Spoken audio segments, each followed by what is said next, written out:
بسم الله الرحمن الرحيم. السلام عليكم ورحمة الله وبركاته. حبايبنا متابعين صبري والي داخل مصر وخارج مصر. النهاردة بنوريكم ازاي تصمم او تجهز تجهيزات عنبر الحمام. تمام. وكميات الفخار ونوعية الفخار والفخار العنبر هيشتغل ايه بالظبط بالتحديد. تمام. كبداية صاحب الشغل حضرتك يعني مثلا اللي عايز تنفذ المشروع، مبدئيا بتقسم تقسيمة العنبر بأي مساحة متوفرة عندك حاببها. تمام. بنبني حوالي 50 سنتي على الأرض زي كده، حضرتك بتجهزهم لي بعرض الطوبة معايا. خليكم معايا على الشريط كده واحدة واحدة.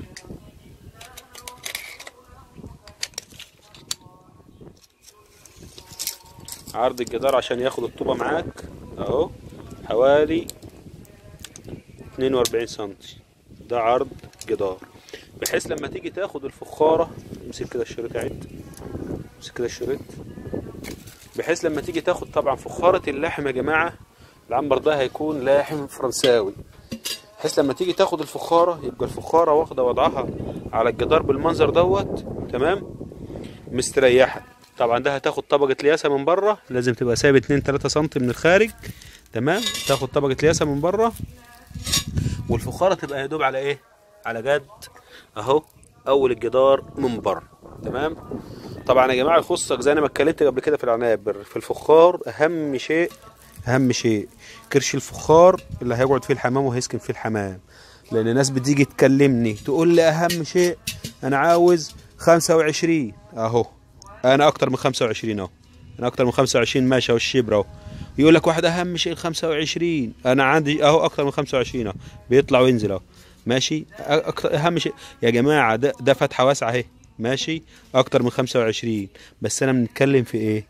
الفتحه ده اهي مش هي كل حاجه في الفخاره.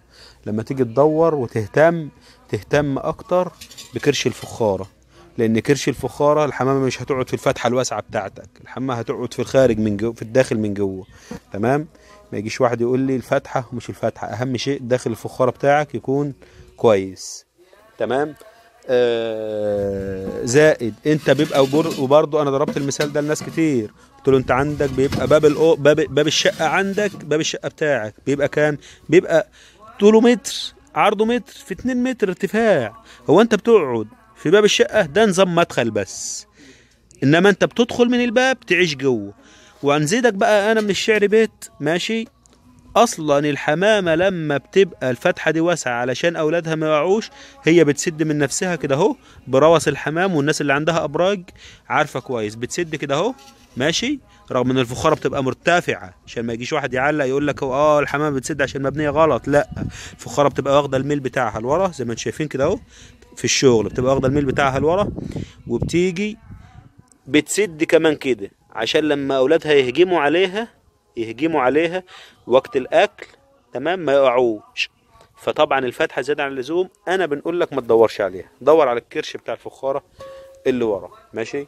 ده تقسيمه عنبر ما شاء الله تبارك الله. العرض بتاعه حوالي 25 متر ماشي، الطول بتاعه 25 متر، في العرض بتاعه حوالي 15 ولا حاجة ماشي.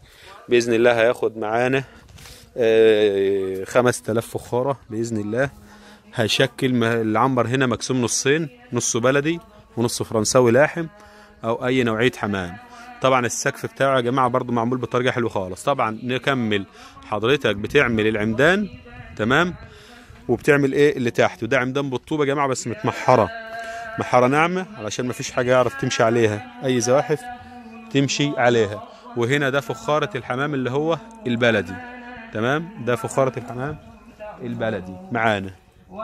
تمام. وطبعا برضو ايه شغل الأبراج قصة تانية بيختلف على غير العنابر، يعني شغل الأبراج بيختلف عن العنابر. طبعا الأبراج بيبقى لها تقسيمات، ما بتاخدش مساحة في الأرض زي ما انتم شايفين، وبتاخد ارتفاع فوق. تمام. برضو هنا العنبر بياخد مساحة في الأرض ما بياخدش ارتفاع فوق إن شاء الله بإذن الله. وطبعا ده التقسيمه اللي حضرتك بتجهزها لي زي ما قلت، تعمل 50 سم في الارض، وكل حوالي 4 متر تطلع عمود زي كده، وبتقسم العنبر من الداخل. وهنا برضو السقف بتاعك، لان في ناس بتقول لي نسقي في ايه، صاج ولا خشب. اللي حابب يسقي في صاج مفيش مشكله، واللي حابب يسقي في خشب مفيش مشكله. وبرضه عشان التكليف هنا معمول سلك وفوق منه بوص عشان يبقى عازل للحراره، برضه ده هيبقى يدي تهويه اكتر للمكان ويسحب ال الريحه وكلام من ده في المكان. وباذن الله لما نبدا واحده واحده هنبقى نبدا ونصور لكم تاني المرحله الثانيه من العنبر طبعا. وده الطينه دوت طينه حمراء مش رمله، طينه حمراء. احنا يم منطقه وادي النطرون كده حاليا، وجايبين ترابه دوت من جايه من الساحل الشمالي، ترابه قويه جدا جدا، اقوى من الترابه السمراء. تمام. وميزتها ان هي الشتاء ما بيأثرش فيها كتير اولا، ثانيا ما بتاخدش تبني كتير زي الطينه ايه السمراء. تمام. وده بدايات كميه الفخار طبعا مع حبايبنا المتابعين. معاكم اخوكم صبري والي، مصمم ابراج ومزارع الحمام بالفخار.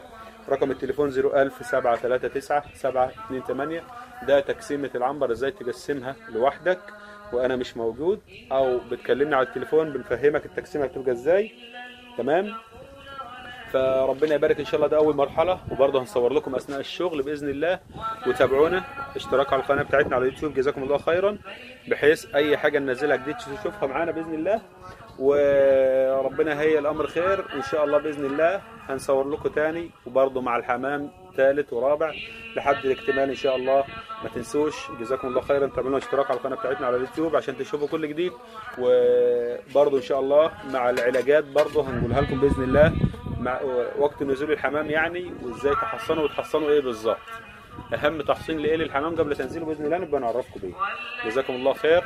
رقم التليفون دايما مكتوب على البوست 01000-739-728، ده اللي على الواتس. و012-74-71-65-99 03-1-858-30-31. في رعاية الله. السلام عليكم ورحمة الله وبركاته.